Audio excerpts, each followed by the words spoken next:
जिंदगी में कई चीज़ों का अफसोस हमें उम्र भर रह जाता है। हेलो हाय, मेरा नाम पंकज जीना है और आज हैशटैग किस्सा में जो किस्सा मैं आपको सुनाने जा रहा हूँ उसका हैशटैग है अफसोस।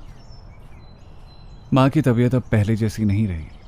अब वो सही से देख नहीं पाती, चल नहीं पाती और ठीक से बोल भी नहीं पाती। ना वो पहले की तरह मुझसे झगड़ा करती है और ना पिताजी से बहस होने पर मेरा पक्ष रख पाती है। उसके हाथों का खाना खाए हुए तो अब अरसा हो गया। मुझे याद है मेरे जन्मदिन पर वो मेरे लिए क्या कुछ नहीं बनाती थी। मखाने वाली खीर फेवरेट थी मेरी।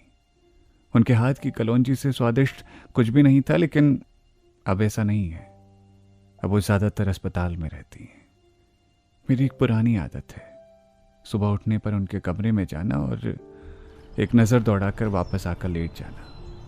लेकिन अब कभी कभी उठता हूँ तो कमरा खाली मिलता है। माँ अस्पताल में होती है और मेरे अंदर उन्हें देख पाने तक की हिम्मत नहीं होती, इसीलिए नज़रें बचाता रहता हूँ। ज़िंदगी में परेशानी अचानक ही दस्तक देती है। आज से कई साल पहले मैं इन दिनों की कल्पना भी नहीं कर सकता था। सब कुछ अच्छा चल रहा था, मैं ज़िंदगी में आगे बढ़ रहा था। मेडिकल की तैयारी करके बड़ा डॉक्टर बन जाना चाहता था। माँ भी कहती थी मेरा राज दुलारा बहुत बड़ा डॉक्टर बनेगा। मैं कहता माँ एग्ज़ाम निकल जाए यार बस।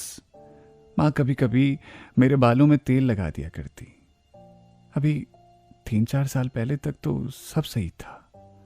उस दिन माँ ने नैनीहाल जाने की बात कही और मैं पापा की मोटरसाइकिल लेकर निकल गया उनको लेकर। उन दिनों परवाह नहीं थी कि गाड़ी की रफ्तार क्या है।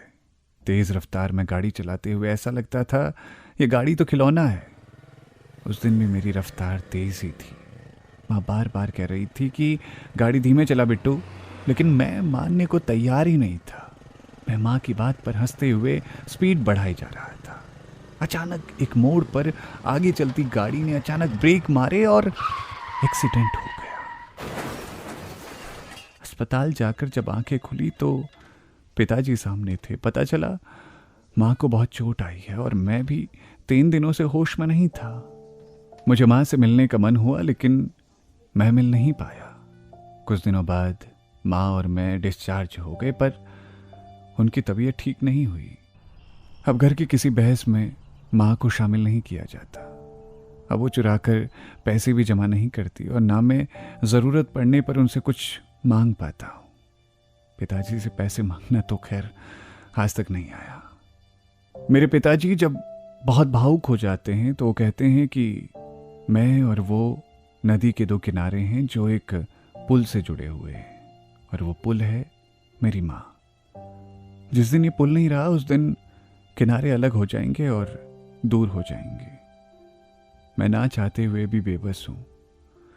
मैं साथ नहीं हूँ अपनी माँ के, उस माँ के जो हमेशा रही मेरे साथ। जब वो कभी बेहोश हो जाती है और मैं उसके गाल पे थपेड़े मारकर जगाता हूँ तो मन कचोट जाता है, दुखी हो जाता है, क्योंकि माँ की तबीयत अब पहले जैसी नहीं रही, क्योंकि इसकी वजह मैं ही हूँ। जिंदगी में इससे बड़ा नुकसान कुछ भी नहीं हुआ मेरा।